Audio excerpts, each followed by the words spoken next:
ইউক্রেনের dragon drone রুশ অবস্থানে কৈরিত ধাতু বর্ষণ করছে, যা যুদ্ধক্ষেত্রে নতুন ভয়ঙ্কর উদ্ভাবন। রাশিয়ান দখলদারদের বিরুদ্ধে যুদ্ধে ইউক্রেন এখন অগ্নিবর্ষণকারী ড্রাগন ড্রোন ব্যবহার করছে, যা পুরনো যুদ্ধের অস্ত্রকে আধুনিকভাবে প্রয়োগ করছে।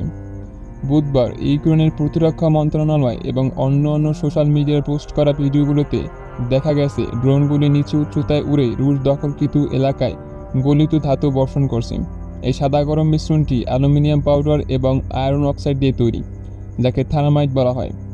এটি প্রায় 4000 ডিগ্রি ফারেনহাইট বা 2200 ডিগ্রি সেলসিয়াস পর্যন্ত পুড়ে যায়, যা রুশ সৈন্যদের গাছপালা ও আশ্রয়স্থল ধ্বংস করতে সক্ষম, এমনকি সৈন্যদের মারাত্মকভাবে আঘাত বা হত্যা করতে পারে।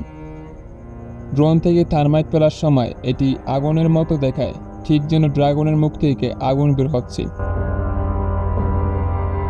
যার জন্যই এই ড্রোনগুলোর নাম ড্রাগন ড্রোন।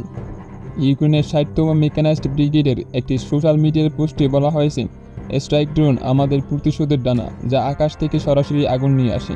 এটি রুশ সেনাদের মধ্যে ভয় তৈরি করেছে, কারণ থার্মাইট এতটাই শক্তিশালী যে এটি প্রায় সবকিছু পুড়িয়ে দিতে পারে।